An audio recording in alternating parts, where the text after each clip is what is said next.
Bonjour, je m'appelle Hortense Aran, je suis la fondatrice de Fleurs d'ici. Quand j'ai envie d'être provocatrice, je dis que je suis fleuriste. Et quand je veux être un peu plus juste, je dis que j'ai monté la première marque de fleurs locales et de saison.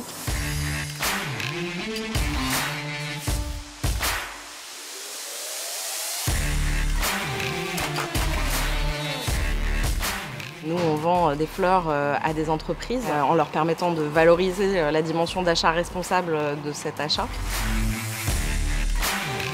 Fleurs d'ici, c'est la première marque de fleurs locales et de saison. Et en fait, aujourd'hui, 9 fleurs sur 10 sont importées de pays en voie de développement.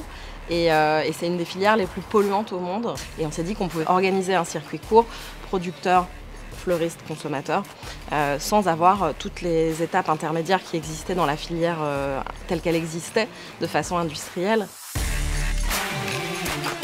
Fleurs d'ici, c'est avant tout une innovation d'usage. Alors une innovation d'usage, ça veut dire quoi? Ça veut dire qu'on repense la façon dont on consomme les choses et qu'on repense le schéma et les schémas de distribution qui vont derrière.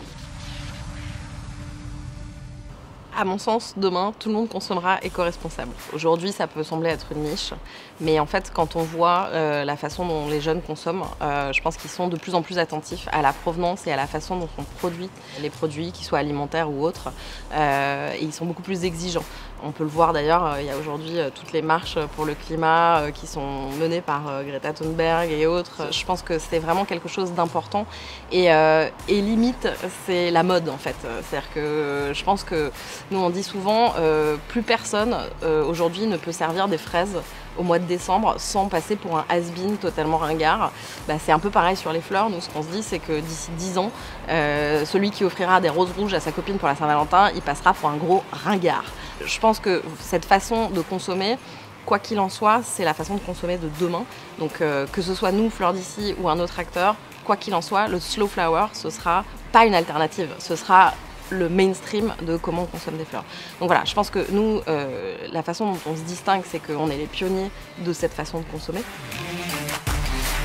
On est assez fiers chez Fleurs d'ici parce qu'on vient de finir notre première levée de fonds qui va nous permettre d'accélérer. Aujourd'hui, nous, on a développé le service sur toute la France. On est en train de se développer à l'international. Moi, j'ai eu un enfant et comme beaucoup de gens, quand on a des enfants, on se pose la question de quelle est la planète qu'on a envie de laisser derrière soi. Et en tout cas, c'est une question qui prend une autre acuité. Et je me suis dit, selon la métaphore des colibris, je me suis dit, moi, à ma petite mesure, je vais essayer de faire ma part.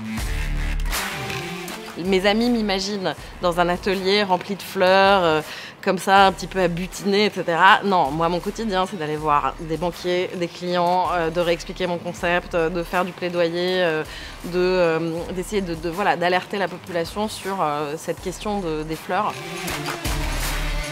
Il y a Nicolas Hulot qui m'a nommé chevalier du mérite et donc on va bientôt faire une grosse fête pour le célébrer. Fleurs d'ici, c'est une entreprise qui fait des fleurs et on est 2 femmes associées. Dans le cadre de la levée de fonds, on s'est heurté à quelque chose que moi j'avais pas du tout anticipé, qui est le fait que quand 2 femmes font des fleurs, les financiers, souvent, ils s'imaginent que c'est un peu 2 nanas un peu paumées au milieu de leur vie, qui font un break et qui font une boutique de doudou. Ça a été très compliqué. Moi, j'ai eu une carrière avant où j'ai eu des postes assez importants et prestigieux et j'ai jamais eu de mal à convaincre qui que ce soit ou avoir l'air légitime sur ce que j'étais en train de faire. Là, pour la première fois, j'avoue, je me suis retrouvée face à des gens avec lesquels je ne pouvais même pas avoir une conversation. C'est-à-dire que je ne pouvais même pas aller jusqu'au bout, expliquer le concept, expliquer le modèle économique, expliquer comment, pourquoi ça marchait et ça marcherait. Il y avait vraiment ce qu'on appelle les cognitive bias, les biais inconscients, que des femmes qui font des fleurs, ça peut pas être sérieux, quoi. Pour moi, la meilleure façon de mesurer l'impact, c'est un impact indirect, c'est-à-dire c'est pas combien de personnes j'emploie moi en direct, mais c'est à combien de personnes j'ai permis d'exercer une activité de façon indépendante, en plus en étant leur propre patron, qui est aussi une forme de satisfaction. Je pense que c'est vraiment essentiel de réussir à trouver quelque chose. Alors ça peut être faire la cuisine, faire du sport, ça peut être n'importe quoi. Mais je pense qu'il est essentiel de trouver une activité qui permet de débrancher le cerveau pendant 1 heure, 2 heures, plusieurs fois par semaine. Quand j'étais à Sciences Po, moi j'ai eu la chance d'avoir Jean-Christophe Rufin comme professeur qui nous a vraiment donné en action humanitaire ce goût de l'engagement. C'est ça qui m'a moi ensuite amené à être grand reporter. C'est lui qui m'a présenté à un journaliste du Figaro qui m'a mis le pied à l'étrier.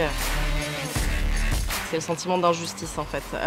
C'est vraiment quelque chose qui m'a toujours fait réagir et qui continue à me faire réagir un peu au quart de tour. Je viens d'une idée de la France qui est une idée très républicaine, qui peut-être n'existe plus mais à laquelle moi je reste attachée, selon laquelle chacun devrait obtenir la place qu'il mérite. Et voilà, je crois beaucoup au mérite et à la question de si vous proposez la bonne solution avec la bonne énergie, on devrait pouvoir vous écouter. La consommation éco-responsable. Soi-même. La détermination et la détermination. Un bon leader du changement, je pense que c'est Simone Veil. Voilà, pour ce qu'elle a fait au service des femmes. L'éducation, je pense que c'est en marche, mais l'éducation c'est quand même la pierre angulaire de tout le reste selon moi. Puis c'était mon ancien métier de regarder l'innovation dans l'éducation justement. Donc je pense qu'aujourd'hui si on veut former des gens qui sont des leaders du changement, ça commence très tôt. Mieux enseigner aux enfants la collaboration et ça demande d'avoir un accompagnement qui est un peu plus personnalisé en fait, moins taille unique, one size fits all. Je pense que ça marche pas trop. Donc cette idée du moule dans lequel on doit faire rentrer les enfants, je pense qu'elle est elle est ancienne et je pense qu'en plus elle n'est pas très applicable. Après, comment faire pour pour permettre aux enfants d'exprimer à chacun leur potentiel et leur créativité, leurs différences, je pense que ça demande beaucoup d'accompagnement.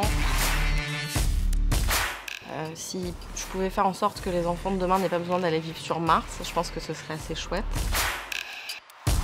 C'est en se plantant qu'on devient cultivé.